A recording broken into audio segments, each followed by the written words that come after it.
Jesús predice su muerte. Desde entonces comenzó Jesús a advertir a sus discípulos que tenía que ir a Jerusalén y sufrir muchas cosas a manos de los ancianos, de los jefes, de los sacerdotes y de los maestros de la ley, y que era necesario que lo mataran y que al tercer día resucitara. Pedro lo llevó aparte y comenzó a reprenderlo. De ninguna manera, Señor, esto no sucederá jamás. Jesús se volvió y le dijo a Pedro: aléjate de mí, Satanás. ¿Quieres hacerme tropezar? No piensas en las cosas de Dios, sino en las de los hombres. Luego dijo Jesús a sus discípulos: si alguien quiere ser mi discípulo, tiene que negarse a sí mismo, tomar su cruz y seguirme. Porque el que quiera salvar su vida, la perderá, pero el que pierda su vida por mi causa, la encontrará. ¿De qué sirve ganar el mundo entero si se pierde la vida? ¿O qué se puede dar a cambio de la vida? Porque el Hijo del Hombre ha de venir en la gloria de su Padre, con sus ángeles, y entonces recuperará a cada persona según lo que haya hecho. Les aseguro que alguno de los aquí presentes no sufrirá la muerte sin antes haber visto al Hijo del Hombre llegar en su reino.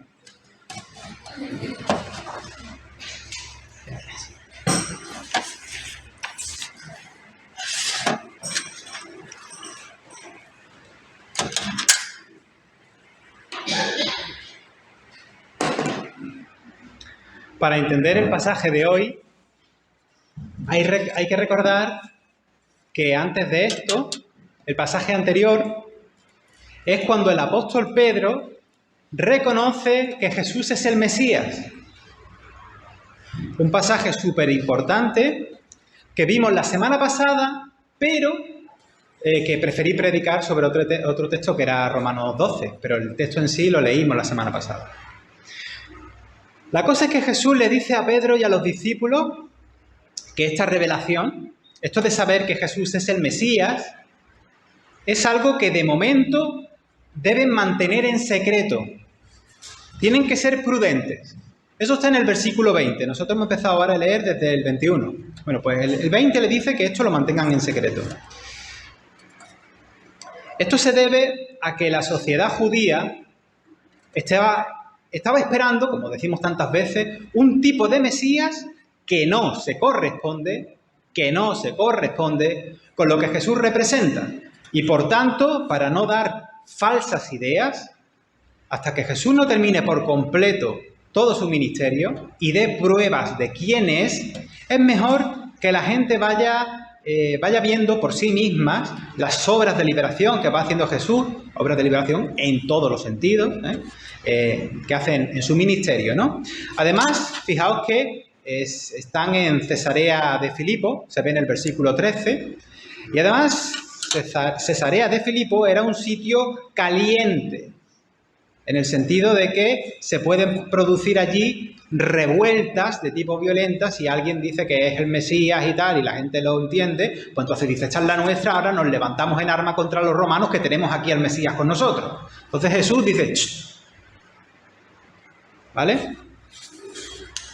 El texto de hoy tiene que ver tanto con el modelo de Mesías de Jesús como con el modelo también para nosotros como discípulas y discípulos, y el ser consecuente con el camino de seguimiento de nuestro Maestro, nuestro Mesías, nuestro Señor, Libertador, Maestro, Salvador. Vemos que en privado Jesús le dice a los discípulos lo que implica ese mesiazgo que Él va desarrollando. La verdad es que no se enteran. No se enteran. Y si se enteran, no les hace mucha gracia del todo. Posiblemente Judas Iscariote aquí empezaría a ver que esto que dice Jesús no es lo que él quiere. Y Pedro, el que acaba de reconocer hace un minutillo según la secuencia del pasaje. Acaba de reconocer, por iluminación de Dios, que Jesús es el Mesías, algo que no se lo ha revelado carne ni sangre, sino que es un conocimiento que se lo ha dado Dios mismo. A ese mismo Pedro veremos que tampoco le hace mucha gracia lo que Jesús dice. Si miramos el versículo 21, ¿qué encontramos? Allí explica Jesús que tiene que ir a Jerusalén, a tener mucho éxito, a triunfar, a conseguirse todo el favor de las autoridades políticas y religiosas, a tenerlos a todos a ellos a su servicio, ¿no? Para demostrarle a todo el pueblo judío que Él es el verdadero Mesías que esperaban. Y, por supuesto, coronarse allí como rey. ¿Dice eso el versículo 21? Algunos tenéis duda, ¿no? No tenéis duda. Ni por asomo. No lo dice. No.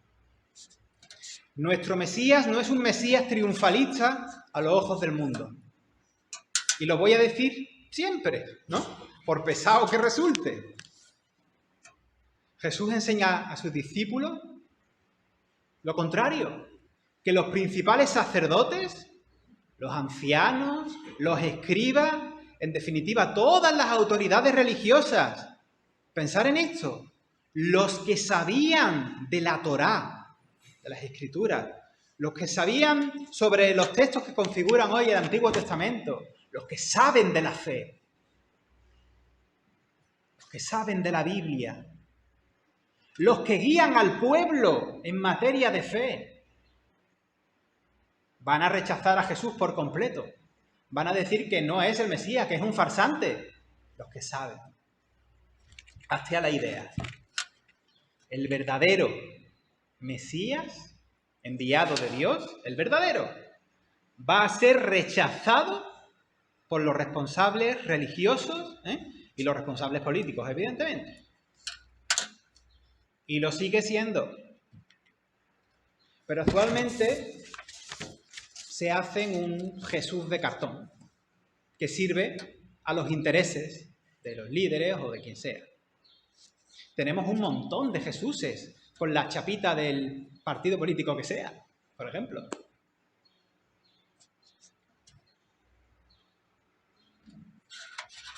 Y, por cierto, en consecuencia, la verdadera iglesia, las verdaderas discípulas y discípulos de Jesús, no te esperes tú que van a tener el favor de gobiernos, ni de instituciones, ni instituciones religiosas matriculadas. Nada de eso.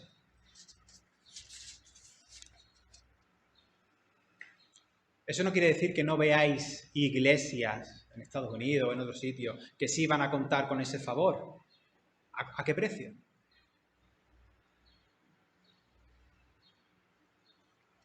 Hay iglesias que están obsesionadas en ganarse el favor de los gobiernos, de los ayuntamientos o de los empresarios, ¿no?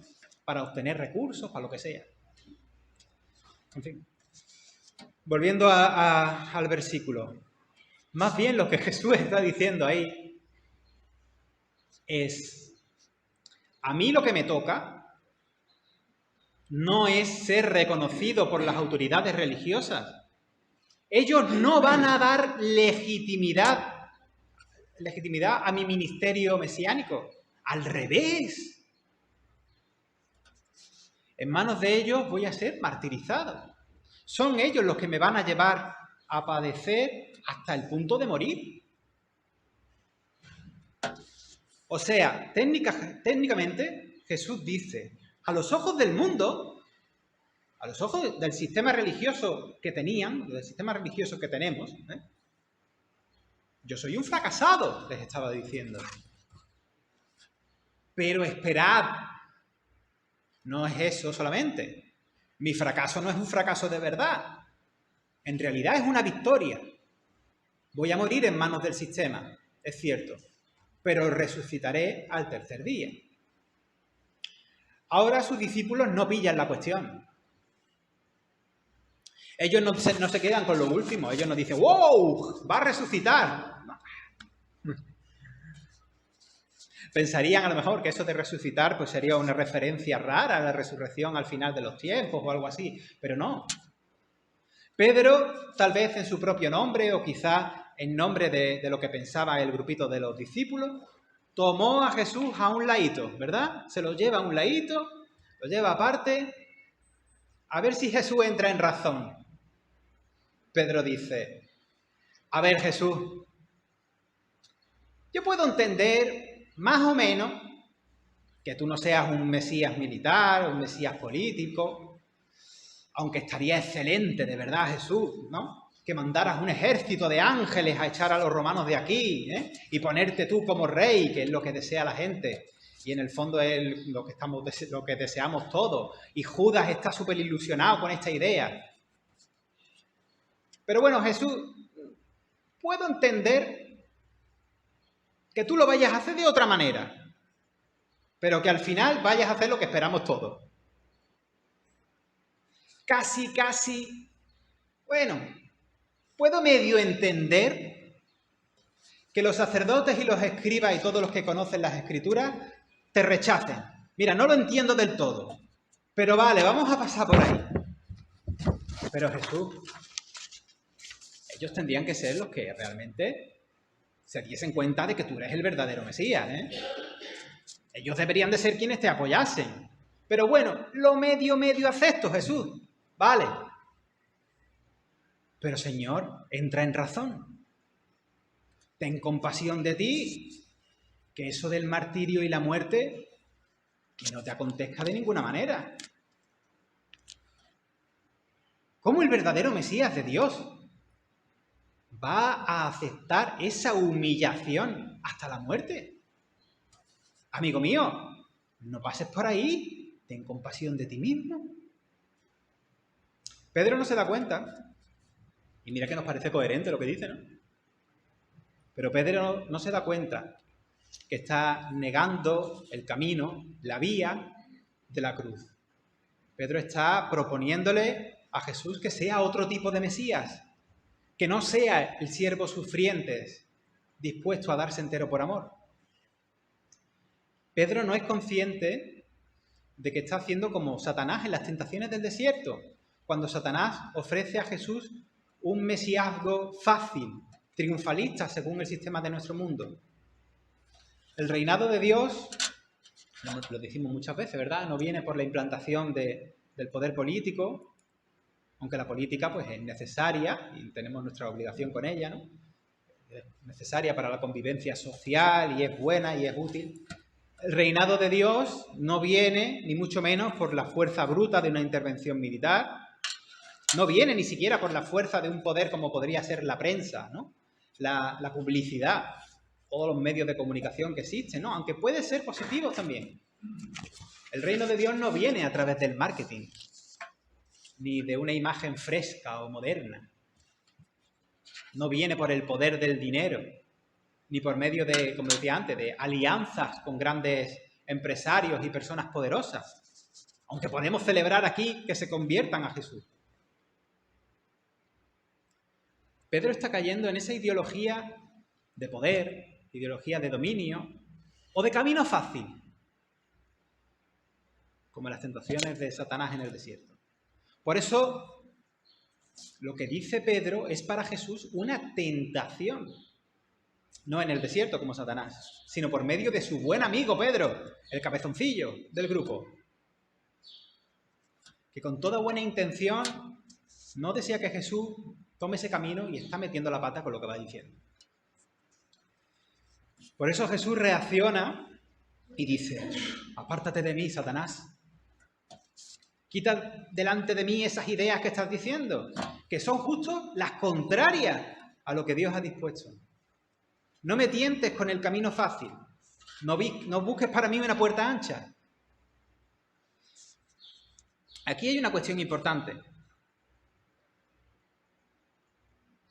A veces tenemos unas ideas de Jesús que, aunque reconocen su divinidad, ¿no? Reconocemos que Jesús es Dios, venido a nosotros, se olvidan de su plena humanidad, como la tuya y como la mía. Eso se nos olvida. De modo que muchas veces pensamos a Jesús de modo de antiguas herejías, el docetismo, el monofisismo, el apolinarismo. Y eso es lo que muchas veces hay en las iglesias. Pensamos un Jesús súper... El que no se despeina, ¿me entendéis, no? Pero Jesús, cuando se encarna, se hace ser humano 100% como tú y como yo. 100% Dios, 100% humano. ¿Me entendéis, no? No es 50-50, 50-50. A veces la gente piensa que Jesús no sentía tentaciones. Claro que las sentía. Repito, plena humanidad. Claro que sí. Hebreos 4:15 dice que fue tentado en todo, según nuestra semejanza, igual que nosotros, igual que tú, pero sin pecado.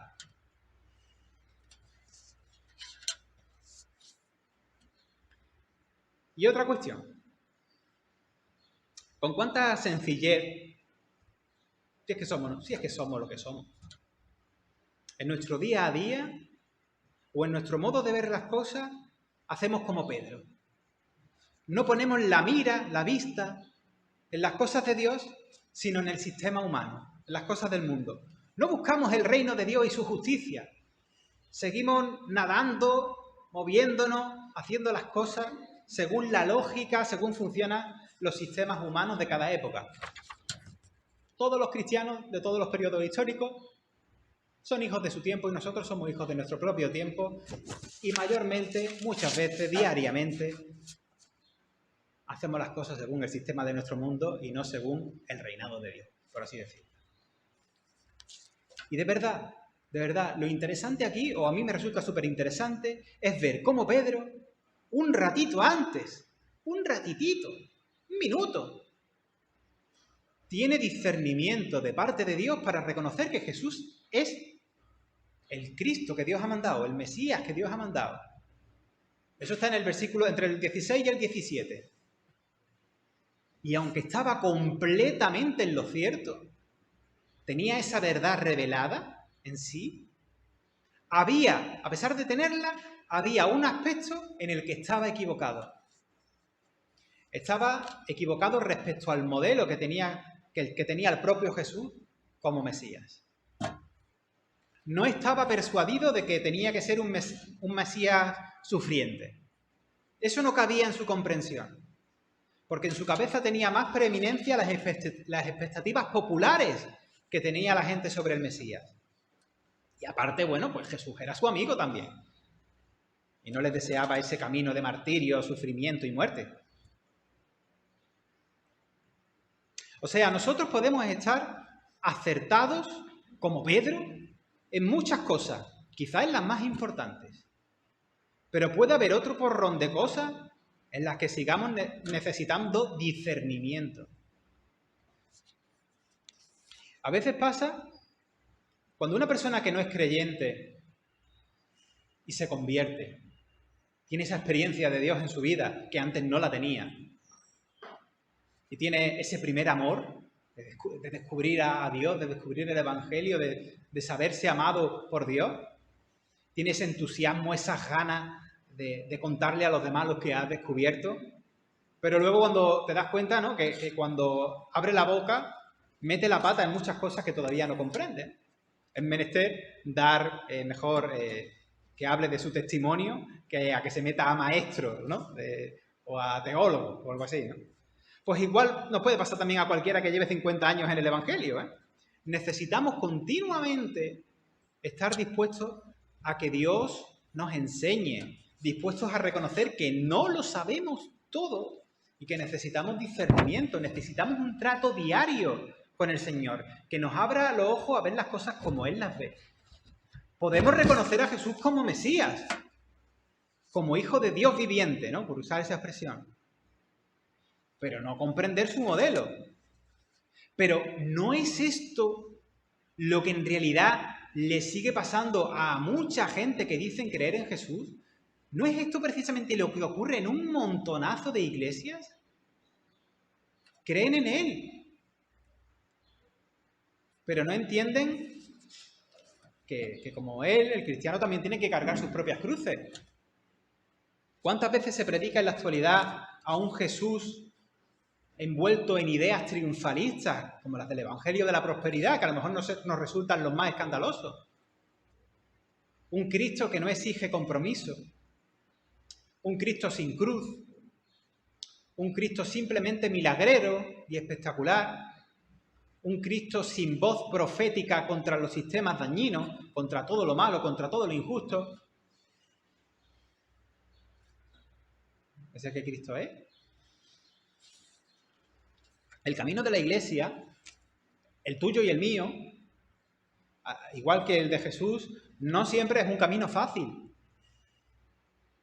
Si te vas a oponer al espíritu de este mundo, al sistema de este mundo, a lo que es injusto, a lo que es injusto pero defendido por los poderosos o por quien sea, si te vas a meter por la puerta estrecha y decir no a lo que está mal, si vas a cargar con tu cruz, va a ser un camino a veces difícil, de cajón, pero gratificante en el espíritu, también hay que decirlo. Es el camino del servicio, no el del control, no el de aparentar, no el de imponer por la fuerza.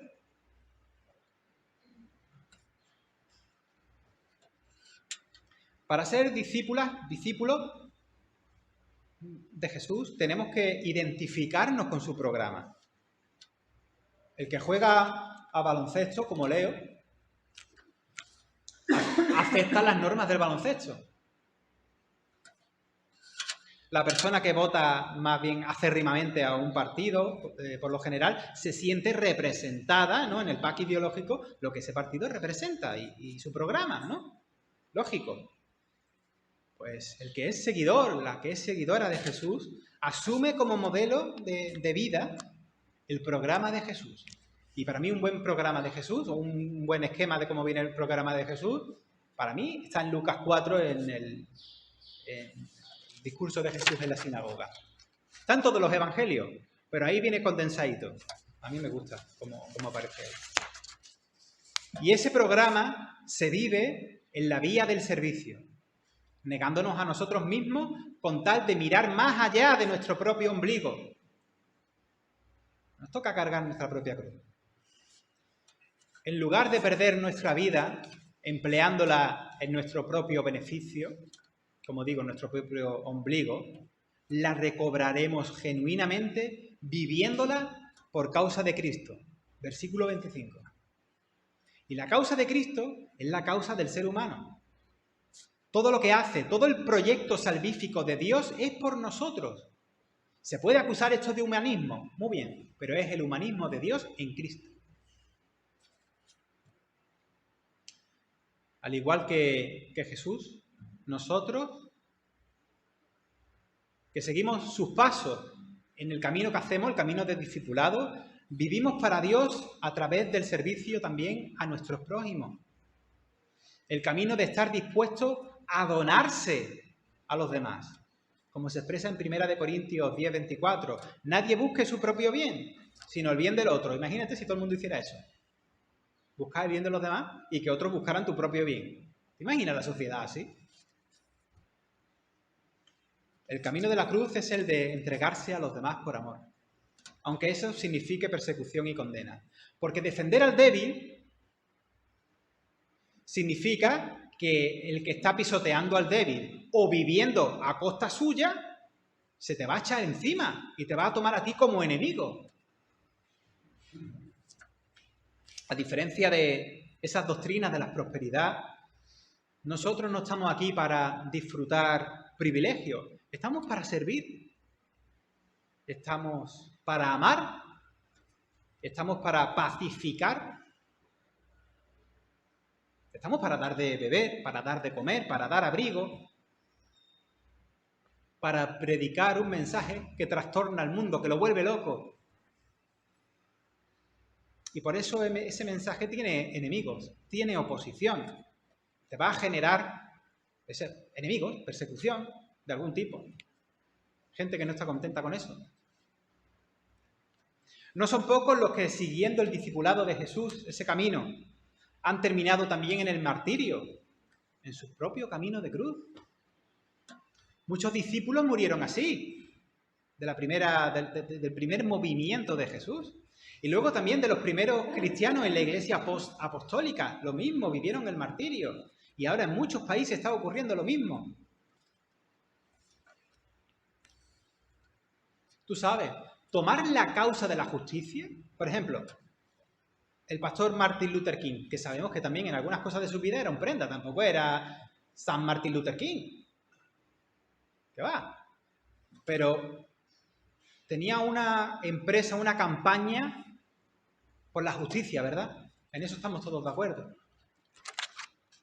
¿Y qué pasó? Lo quitaron de en medio, ¿no? No interesa, no interesaba. ¿Era justo lo que hacía? ¿Era justicia? Claro.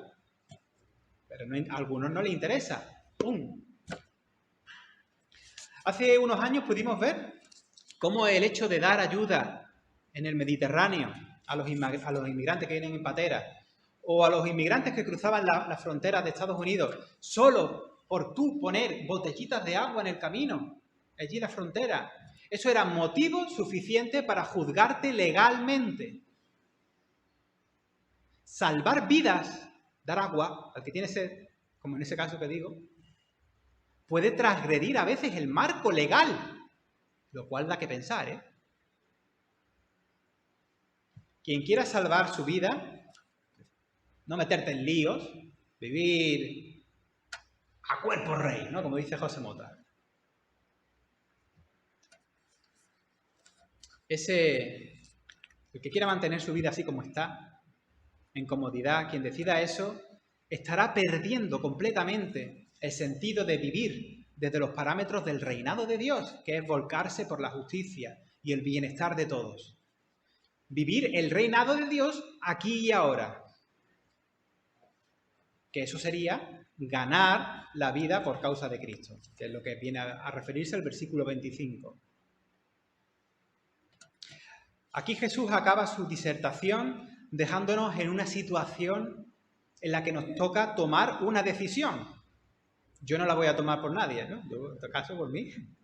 ¿Qué vamos a hacer? ¿En qué sentido nos sentimos desafiados?